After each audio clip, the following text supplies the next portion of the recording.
maamulka heer gobol iyo heer degme gobolka Gabiley ayaa maanta si rasmi ah u shaaciyay in guud ahaanba magaalada Gabiley xarunta gobolka Gabiley laga bilaabay diiwaangelinta madaniga ah oo muhiimad gaar ah u leh bulshooyinka ku dhaqan magaaladani Gabiley.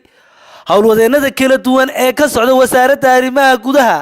iyo waliba ardayda kala duwan ee ka qayb qaadanaysa diiwaangelinta madaniga ayaa guud ahaanba xafiisyada kala duwan iyo goobaha kala duwan si rasmi ah uga bilaabay. howlwadeennada shaqaalaha oo subaxii hore saaka 6 ka bilaabay goobo kala duwan oo ay maamulka gobolka Gabiley kormeer ku mareen ayaa mas'uuliyiin horkacayo barasaabka gobolka Gabiley Mustafa Cabdi Shiine ay soo dhaweeyeen iyo xogayaha fulinta dowladda hoose degmada Gabiley maayar ku-xigeenka iyo mas'uuliyiin kale oo aad u tiro badan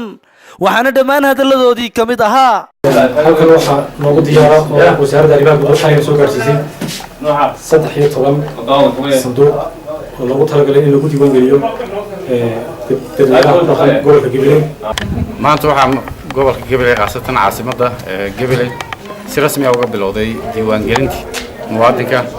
taasi oo runtii ah mashruuc qiimo badan oo dadka reer Soomaaliland ay tahay in ay isdiiwaangeliyaan muwaadinimadeena iyo dhamaystirka qarannimada Jamhuuriyadda Soomaaliland ay ku xidhan tahay dadweynaha reer Gabiley waxay noo ballanaa in la isdiiwaangeliyo mashruucii diiwaangelinta muwaadinka barnaamijkaas oo barnaamij aad u qiimo badan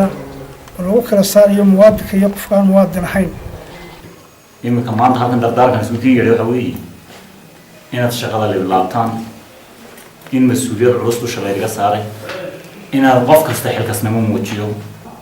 waxa tahay muwaadin istargalanaya waxa tahay muwaadin doonaya tirada magaaladiisa Gabiley inuu sugo maanta oo ay bishu tahay bishii 11 2014 waxaa dhammaan degmada Gabiley magaalada Gabiley si rasmi ah uga bilaabmay diiwaangelintii muwaadiniinta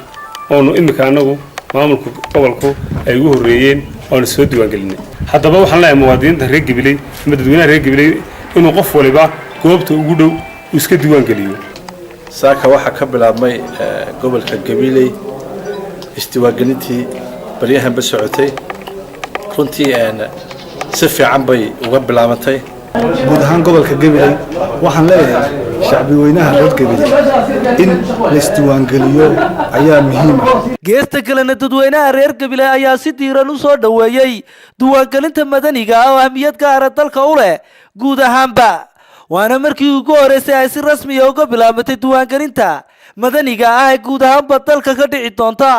waa Nimcaan Deeg Ibrahim TV qaranka Gabiley.